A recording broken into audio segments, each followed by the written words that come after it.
नमस्कार दोस्तों, कैसे हो। स्वागत करता हूँ हमारे YouTube channel the learning IQ पे।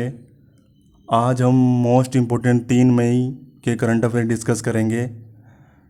तो शुरू करते हैं। उससे पहले हमारे चैनल को सब्सक्राइब और बेल आइकन को ज़रूर दबा लीजिए और हमारे टेलीग्राम ग्रुप पे ज़रूर जुड़िए।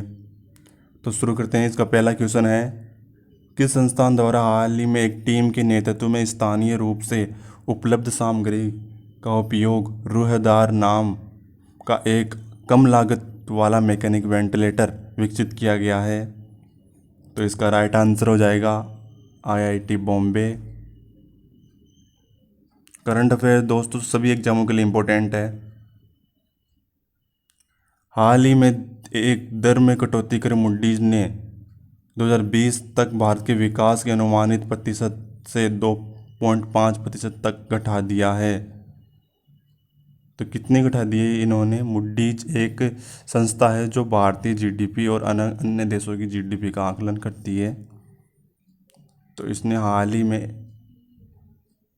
1.2 जो कि 20 का राइट आंसर है घटा दी है। नेक्स्ट क्वेश्चन है, पीएनबी हाउसिंग फाइनेंस के अंतरिम एमडी और सीईओ के रूप में किसे नियुक्त किया गया। पीएनबी के हाउसिंग फाइनेंस के रूप में नीरज व्यास को नियुक्त किया गया है हाल ही में। नेक्स्ट क्वेश्चन है, उस व्यक्ति का नाम बताएं जिसे भारतीय संयुक्त राष्ट्र में भारत का राजदूत स्थायी प्रतिनिधि के रूप में नियुक्त किया गया है। कौन है दोस्तों। तो यह है टीएस त्रिमूर्ति। 20 का राइट आंसर। नेक्स्ट क्वेश्चन है 5 नंबर का, किस देश ने मणिपुर डॉक्टर थंगजाम दबली सिंह को order of the rising in gold and silver किरण से सम्मानित किया गया है। तो यह है थाईलैंड। नेक्स्ट क्वेश्चन 6, उस भारतीय का नाम बताइए जिसने भारतीय ग्रामीण विकास मंत्रालय के आंकड़ों के अनुसार महात्मा गांधी मनरेगा के तहत अधिकतम रोजगार प्रदान करने की सूची से में ऊपर में है। तो यह है दोस्तों छत्तीसगढ़। ध्यान रखिएगा। इसकी पीडीएफ हमारे टेलीग्राम ग्रुप पे जरूर मिल जाएगी।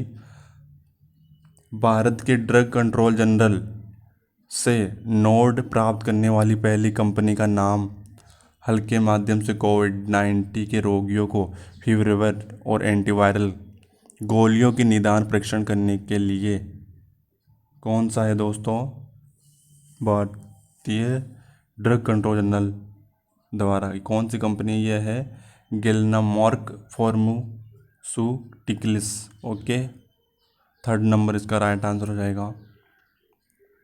नेक्स्ट क्वेश्चन है, रोबोट का नाम बताइए जिसने जो CIAIR और CMIR द्वारा विकसित किया गया था ताकि कोविड-19 से संक्रमित लोगों को भौतिक रूप दूरी बनाए रखने के लिए फ्रंटलाइन हेल्थ लिए श्रमिकों की मदद की जा सके।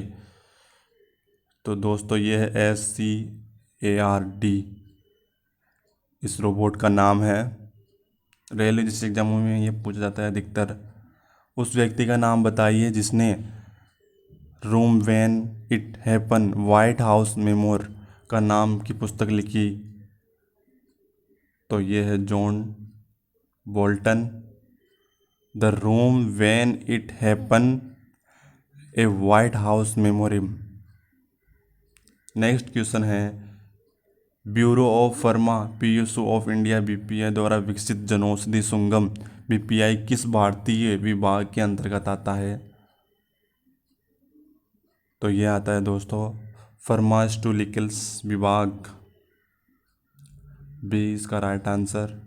नेक्स्ट क्वेश्चन है, विश्व हास्य दिवस कब मनाया गया। Laughter day. तो ये 3 मई को मनाया गया। नेक्स्ट क्वेश्चन, लाफ्टर डे का विषय वस्तु क्या है। विषय वस्तु क्या है, तो इसका राइट आंसर हो जाएगा वर्ड पीस थ्रोग लाफ्टर। इसका राइट आंसर। संविधान स्मृति दिवस कब मनाया जाता है, तो ये भी 3 मई को। अब दोस्तों 1 लाइनर है जो फास्टली इनको अपन देख लेते हैं एक नज़र से। हाल ही में जिस संस्था द्वारा जारी की गई रिपोर्ट के अनुसार कोविड-19 के कारण वर्तमान में विश्व की आधी श्रमिक आबादी के लिए अपनी आजीविका खोने का खतरा बन गया है। तो ये किसने जारी किया? अंतर्राष्ट्रीय श्रमिक संगठन। बाजार और बजट पारदर्शिता और जवाबदेही ट्रांसपेरेंसी अकाउंटेबिलिटी में लाने के लिए कितने स्थान पर रखा है भारत को? तो ये है 53। नेक्स्ट है, हाल ही में जिस राज्य ने डीजल और पेट्रोल मोटर स्प्लिटर कोविड-19 के ऊपर केसेस लगाने की शुरू की है, तो यह है नागालैंड।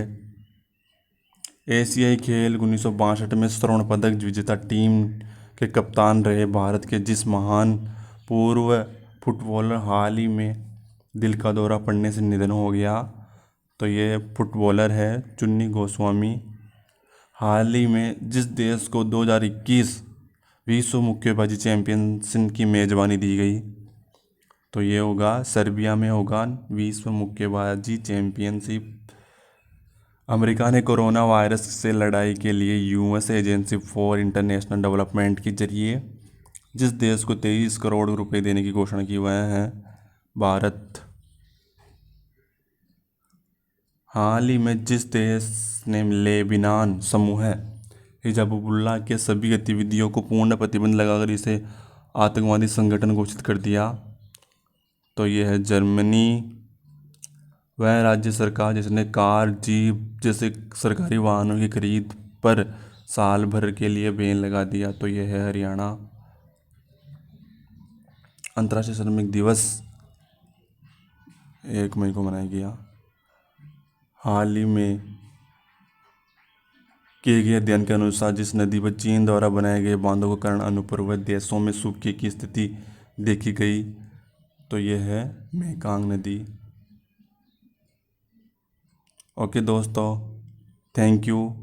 डेली सीरीज से जुड़ने के लिए हमारे चैनल को सब्सक्राइब जरूर कर लीजिए।